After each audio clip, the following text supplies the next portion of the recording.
bersama aku di channel YouTubeku dengan konten Give You Kiss. Seperti yang kalian lihat di depan layar, ini sebenarnya ada 3 novel yang mau aku review. Yang satunya itu adalah diary dari pemeran di Teluk Alaska. Oke, konten kali ini agak sedikit berbeda ya, karena di review-review sebelumnya kalian bisa lihat linknya di atas. Itu aku reviewnya menampilkan muka, dan kali ini aku mau fokus ke buku-bukunya. Untuk buku yang akan aku review itu ada Kedai Cinderella dari Diana Feby, terus juga ada Dear Imamku dari Meliana, dan juga Teluk Alaska dari Eka Aryani. Oke, ini adalah buku pertama yang mau aku review. Kita baca dulu dari sinopsisnya.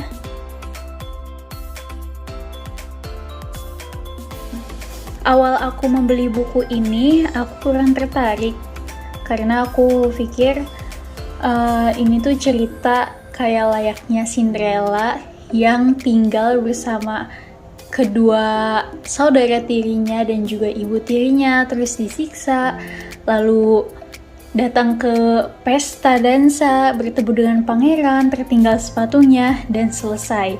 Itu hal yang membuat aku bosan, dan pastinya udah sering banget kan dengan cerita mengenai Princess Cinderella ini. Jadi saking penasarannya aku baca sinopsis. Di sini ternyata pemerannya ini bukan hanya Sabella dan juga Arshaka, tapi ada lagi yaitu Alisa Sabiru. Nah, Alisa Sabiru ini dia adalah anak dari Arshaka Sabiru.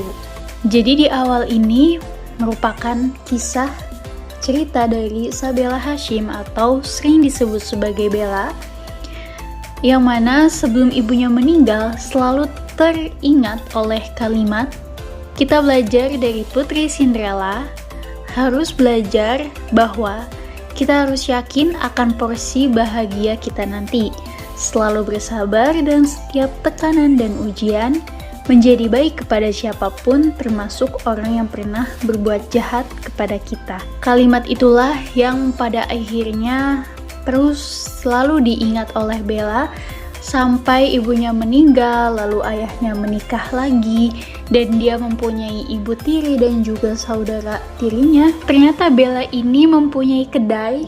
Kedainya ini tempat satu-satunya kenangan dia bersama ibu dan ayahnya, yang sampai dia rela tidak meninggalkan ibu tiri dan kedua saudara tirinya untuk mempertahankan dari kedai yang dia punya. Karena sebelum ayahnya meninggal ini ada harta warisan yang separuhnya dari kedai itu yang dikasih ke ibu tirinya. Makanya dia nggak mau untuk meninggalkan rumah tersebut, karena bisa saja dengan perlakuan saudara tiri dan juga ibu tirinya dia meninggalkan rumah itu. Tapi untuk mempertahankan kedai tersebut, dia rela bersabar dari tekanan, ya, siksaan dari saudara tiri dan juga ibu tirinya. Selain itu juga Bella di sini tidak sendiri. Dia ada sahabat setianya yang bernama Nania dan juga Anthony. Sampai datanglah seorang pria bernama Arshaka Sabiru atau disebut sebagai Shaka. Dia ini duduk di ujung jendela, ya bisa dibayangkan seperti itu, di ujung jendela meminum kopi. Dan tiba-tiba ketika Bella menghampiri pelanggan tersebut, pelanggan itu mengajaknya untuk menikah. Shaka mengajak Bella menikah untuk menjadi ibu dari anaknya, yaitu Alisa Sabiru. Nah, dari sini aku semakin tertarik kenapa ada peran lain di dalam cerita ini. Karena aku kira cuman ada dua pemeran utama. Di sini ternyata tantangan dari Bella yaitu gimana caranya membuat Alisa kembali menjadi anak yang normal. Tidak cepat marah, terus juga bisa berbaur dengan anak lainnya, dan juga bisa menganggap bahwasanya Bella ini adalah ibu yang bisa mendengarkan keluh kesahnya. Ini susah banget sih untuk menaklukkan Alisa, karena sebelumnya Bella berpikir dengan dikasih waktunya kurang lebih 3 bulan ya, kalau nggak salah sih ya. Ya 3 bulan dikasih waktu untuk menaklukkan Alisa, dan Bella berpikir bahwasanya menaklukkan anak kecil itu mudah. Apalagi Shaka bilangnya sikap dari Alisa ini sangat berbeda jauh dengan Shaka, dan ternyata itu lebih parah banget sih, yang membuat Bella hampir menyerah untuk bisa menjadi ibu tiri dari Alisa. Alisa ini cukup cerdas anaknya.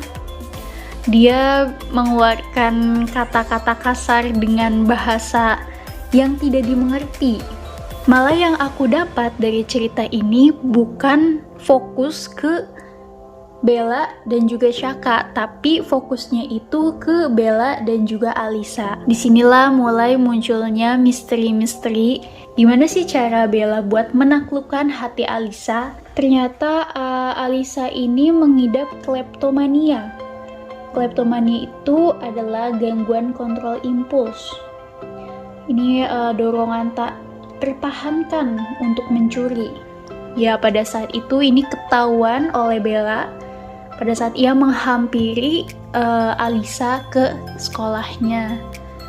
Terus juga Alisa ini kalau misalnya emosi benar-benar bisa sampai menyelakakan dirinya sendiri.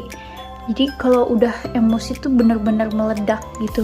Itulah yang membuat Bella tidak menyerah untuk bisa menaklukkan hati Alisa, karena dia yakin di balik sifat Alisa yang seperti itu pasti ada trauma yang membuat dirinya seperti itu. Dia penasaran karena dia merasakan atau melihat Alisa tuh seperti dia yang waktu kecil ketika ditinggal oleh ibunya dan juga ayahnya.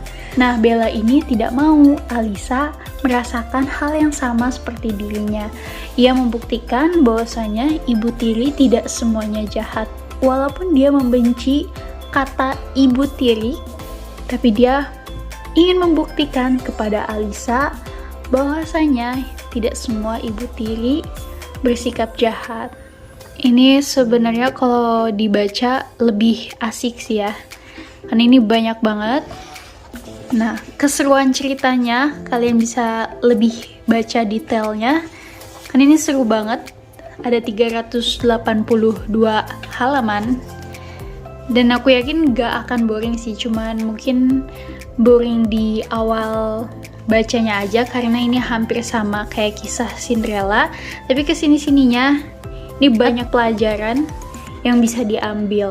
Salah satunya bagaimana kita menyikapi anak yang tantrum dan juga mengalami kleptomania. Lanjut novel yang kedua yang berjudul Dear Imamku, karya dari Meliana. Nah, ini untuk sinopsisnya.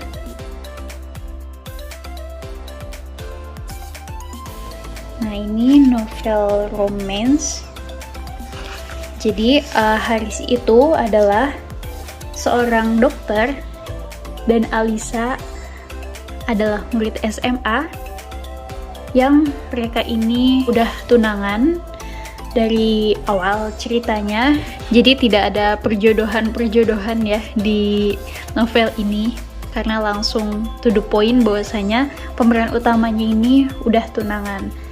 Yang buat aku penasaran dari novel ini, apa sih konflik yang ada di dalam cerita ini sehingga novel ini tuh telah dibaca lebih dari 4 juta kali.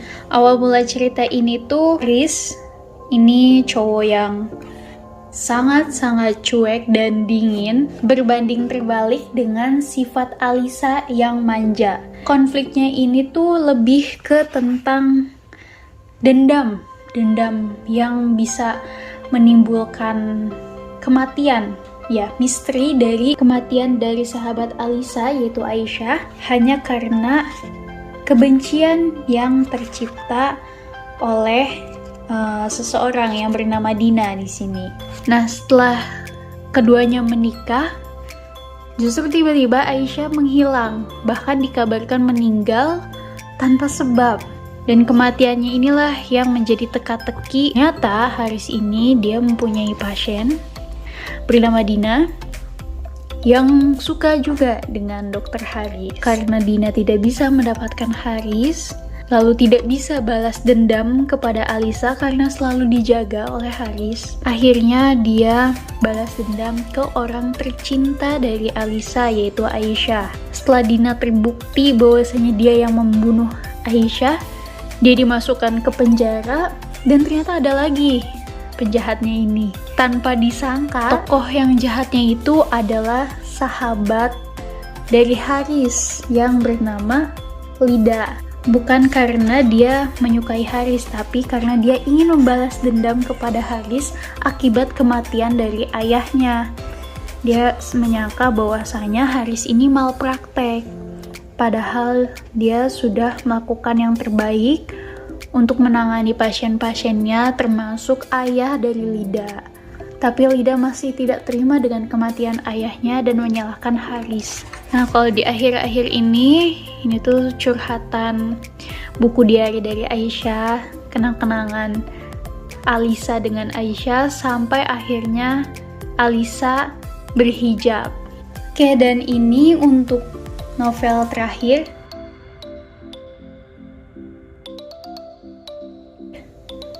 Ini aku bacanya agak lama. Ini tuh ada 407 halaman. Nah, sebelumnya ini adalah sinopsisnya.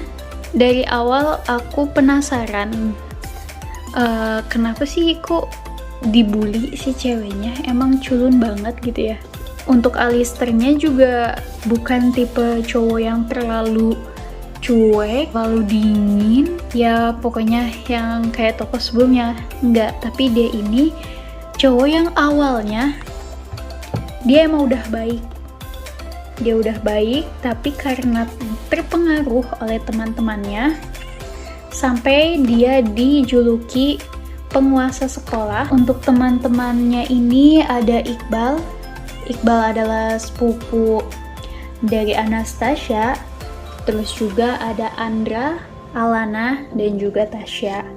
Sebenarnya Alana dan Tasya ini sebelumnya itu adalah sahabat dari Anastasia. Nah, lagi-lagi karena dendam dan juga iri dengan awal kecantikan dari Anastasia, jadi Alana sama Tasya ini mengkhianati persahabatan mereka. Akhirnya dia berpaling. Masuklah ada Alister, dia murid baru pindahan. Dibikinlah geng penguasa sekolah. Ini yang membuli Anastasia. Yang aku kagumin dari sosok Anastasia ini, dia selalu tersenyum. Sejahat apapun geng penguasa sekolah itu, dia balasnya dengan senyuman. Karena dia selalu ingat apa kata dari ibunya, dan dia nggak pernah mengadu ke ibunya. Ayahnya di sini udah meninggal, jadi dia cerita tengah malam dia nulis diary yang berwarna pink. Di malam hari memandang bulan. Begitu setiap malamnya. Oh ya, dia juga sering ke makam ayahnya untuk menceritakan apa yang dia rasakan setiap harinya. Dengan kebaikan Anastasia, Alister ini bingung. Kenapa Ana ini ketika dibully, dia balasnya dengan senyuman. Terus juga diam, pergi, tanpa membalas cacian dari teman-temannya. Alister akhirnya penasaran, karena Anastasia ini mirip teman kecilnya yang bernama Hanas. teman kecilnya yang selalu menghibur dia, ada di saat dia terpuruk. Oh iya, dia juga mempunyai sahabat, ini anak baru namanya juga Bulan. Tokohnya itu pemberani yang selalu siap siaga kalau misalnya ada geng penguasa datang untuk membuli Anna, dan Anna terlindungi. Yang buat aku sedih itu pas dia berjanji ke ayahnya untuk membawakan bunga mawar yang dia petik sendiri. Tapi tiba-tiba Alana sama Tasya mengambil bunga tersebut dan menginjak-injaknya. Ya, dibully, lagi-lagi dia dibully di sekolah. Tapi Alistair diam saja di sana. Padahal sebelumnya Anna merasa bahwasanya sudah mau dekat gitu sama Alistair. Tapi di sana dia balik lagi. Kalau udah bersama teman-temannya, Alistair seperti tidak mengenal Anna.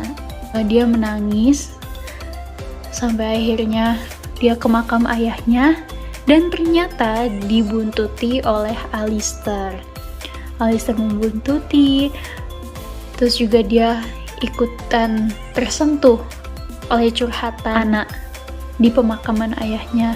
Keesokan harinya udah ada bunga mawar di pemakaman ayahnya. Terus juga setiap harinya kegiatan Anastasia itu pulang sekolah ke pemakaman ayahnya, memberi makan kucing dan memberi makan anak panti. Nah, di situ sudah dilakukan semua oleh Alistair. Ternyata sikap jahat dari Alistair ini sepenuhnya bukan dari dia sendiri, tapi terpengaruh oleh teman-temannya. Dia yakin bahwasanya Alistair itu ada sisi baik di dalam dirinya. Nah, lambat laun makin penasaran, makin dekat, sampai ada rasa cemburu ketika Iqbal yang termasuk geng penguasa sekolah juga selalu membela Anna. Dia belum tahu bahwasanya Iqbal ini adalah sepupu dari Anna. Yang buat aku sedih lagi, ternyata Anna ini memiliki penyakit kanker stadium 4. Ini yang buat aku nggak berhenti untuk membacanya, karena kalau dipotong-potong tuh bakal nggak nyambung gitu guys. Ini semua novel kayaknya kayak gitu. Nah, ketika Alistair tahu bahwasanya Anastasia ini adalah Hanas, teman kecilnya, orang yang dia suka, cinta pertamanya, dia memutuskan untuk mendekati kembali Anna, ingin menjaga Anna, jangan sampai dia terus-terusan dibully oleh teman-temannya. Dan mereka sama-sama tahu bahwasanya ada rasa di antara mereka berdua. Anna menghilang karena ternyata Anna mengidap kanker stadium 4. Nah, di sini awalnya Alistair tuh nggak tahu apa-apa. Dia merasa aneh ketika dia mulai berusaha untuk mendapatkan Anna. Anna menyangkal, Anna nggak mau bahwasanya Alistair ini akan kecewa ketika nanti dia meninggal. Ditambah lagi ada ancaman dari orang tua Alistair. Ayahnya ini memaksa Alistair untuk meneruskan perusahaan ayahnya. Tapi Alistair tidak pernah mau karena dia tidak ingin menjadi budak dari ayahnya yang tidak pernah menganggap dia ada. Ancaman yang datang ini, kedua orang tuanya itu berjanji akan menyembuhkan Anna kalau misalnya Alistair ikut ke luar negeri sekolah, dan juga dia bakal dijodohkan di sana. Nah, novel ini tuh di akhir-akhir serunya. Jadi novel setebal ini yang bikin haru tuh ya di sini. Terus juga ini dapat diary dari Anastasia. Jadi yang disembunyikan atau rahasia terbesar dari Anastasia itu bukan dari buku pink diary dia, tapi buku hitam.